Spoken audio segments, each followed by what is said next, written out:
గ్రామం పేరు అంకపూరు. నా పేరు అంబటి సాహితి. మా భర్త పేరు అంబటి శ్రీకాంత్. మా మర్ది పేరు అంబటి శ్రీధర్. అయితే ఈ అన్నదమ్ముల ఆస్తి పంపకాల పంచాయతీ. మా భర్త మా మరిది 2021లో ఆస్తి పంపకం చేసుకున్నారు. ఆస్తి పంపకము 2021లో వేసుకున్నారు. ఇప్పుడు వీడీసీ వాళ్ళు మా అత్తమ్మ గురించి మాట్లాడతామని మాకు అక్కడ నుంచి వీడీసీ కమ్యూనిటీ నుంచి పిలుపు, అదే పంచాయతీ నుంచి వచ్చి చెప్పారు. అందులోకి వెళ్ళినాం, మేము వీడీసీ కమ్యూనిటీలోకి వెళ్ళినాం. వెళ్ళిన తర్వాత మా అత్తమ్మ విషయం పక్కకు పెట్టేసి మా భర్త వేరే డివైడ్ అయినాక కొనుక్కున్న ఆస్తులన్నీ ఇప్పుడు వీడీసీ కమ్యూనిటీ వాళ్ళు తీసి రిజిస్ట్రేషన్ చేయించిండ్రు బలవంతంగా మా మర్దికి. మా మర్ది పేరు అంబటి శ్రీధర్.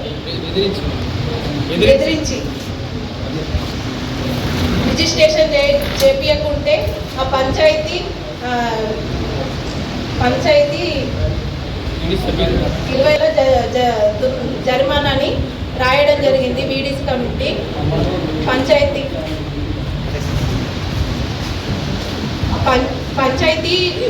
రిజిస్ట్రేషన్ చేపించకుంటే భూములు ఊరు నుంచి బహిష్కరణ, కులం నుంచి బహిష్కరణ అని వీడీసీ కమిటీ మమ్మల్ని బెదిరించడం జరిగింది. అయితే నేను ఆ వీడీసీ కమ్యూనిటీకి వెళ్ళి మా మరిది మా ఇంటిపైకి ఇట్లా చాకు తీసుకొని చంపదలుగా వచ్చిండు. మా భర్త మీదికి మా రాడు తీసుకొని చంపదలుగా వచ్చిండని వీడీసీ కమ్యూనిటీ వాళ్ళందరికీ చెప్పినా కానీ ఈ విషయాలన్నీ పక్కకు పెట్టి ఆ విషయాలన్నీ అడగకుండా మా మరిదికి మా భర్త నుంచి ఆస్తి విషయాలన్నీ అక్రమంగా రాసి రిజిస్ట్రేషన్ చేయడం జరిగింది. 36 మందిలో ఈ మోహన్ రెడ్డి ఒక్కడే మాట్లాడుతున్నాడు. 36 మందిలో ఎవరు మాట్లాడినా కానీ మోహన్ రెడ్డి ఎవరిని నోరు తెరనిస్తలేరు. మా సైడ్ మాట్లాడినా కానీ వాళ్ళని మాట్లాడకుండా మీరు నోరు మూసుకోండి మోహన్ రెడ్డి బెదిరిస్తున్నాడు వాళ్ళని. నేను అక్కడ అడిగింది ఏంటి, మా అన్ని రిజిస్ట్రేషన్ చేసి ఇచ్చిండు మోహన్ రెడ్డి.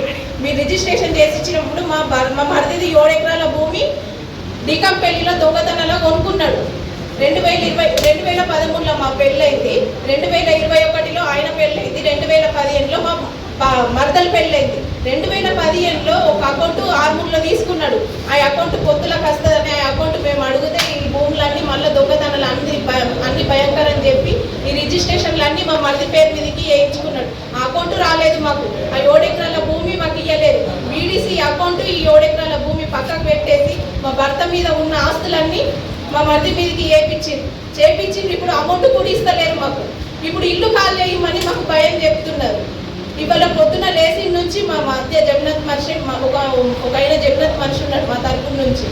ఆ జగన్నాథ్ మనిషికి 2 సార్లు ఫోన్ చేసి భయం పట్టిస్తున్నారంట. అదేంటి స్పెషల్ బాడీ ఊపబెడతాం, ఖర్చులు చాలా చేస్తాం, రోజుకు 1,00,000-2 లక్షల ఖర్చు చేస్తాము, ఇల్లు ఖాళీ చేయకుంటే స్పెషల్ బాడీ ఊపబెడతామని భయం పెట్టిస్తున్నారు. ఇవాళ లేచి నుంచి మా భర్తకి 2 సార్లు ఫోన్ వచ్చింది. 2 డేస్ క్రితము నేను వెళ్ళిన వీడీసీ కమ్యూనిటీకి వెళ్ళి మాకు అన్యాయం చేస్తున్నారు. వీడీసీ కమ్యూనిటీ మొత్తం అన్యాయం చేస్తుంది, మాకు న్యాయం జరుగుతలేదు. ఇందులో నేను ఎక్కడికి వెళ్ళాలో అక్కడికి వెళ్తానంటే మోహన్ రెడ్డి నీకు ఏమవుతుంది అది వేసుకో అని అన్నాడు నాకు. నేను అందుకే ప్రెస్ న్యాయం చేస్తుందని నేను ప్రెస్ దగ్గరకు వచ్చి కలవడం జరిగింది. మా భర్తకి నా భర్తకి మా మరిది నుంచి వీడీసీ కమిటీ నుంచి ప్రాణాపాయం ఉంది. మా భర్తని మా మరిది చాకు పట్టుకొని అప్పదలుగా వచ్చిండు. రాడు పట్టుకొని ఇంటి మీదకి వచ్చిండు. ఈ రాడు పట్టుకొని వాళ్ళ అమ్మనే పెద్ద సాక్ష్యం. రాడు పట్టుకొని ఇంటి మీదకి వచ్చిండు. వీడీసీ కమ్యూనిటీ నుంచి మోహన్ రెడ్డి ఎంత గలీజ్ మాటలు తిడుతుండంటే అంత గలీజ్ మాటలు తిడుతుండు. అది నా దగ్గర రికార్డింగ్ కూడా, ఇని అంపెద్దామా కొడదాం రా అని రికార్డింగ్ కూడా ఉంది. అది మీ మీడియా మొత్తానికి వినిపిస్తా. నాకు ఏదైనా కానీ నాకు అన్యాయం జరిగితే మాత్రం నేను ఆ వీడీసీ కమ్యూనిటీ మీదనే గ్యాస్ పోసుకొని అగ్గి పెట్టుకొని చచ్చిపోవడం మాత్రం ఇది మాత్రం guarantee. Thanks for watching. Like, share and subscribe.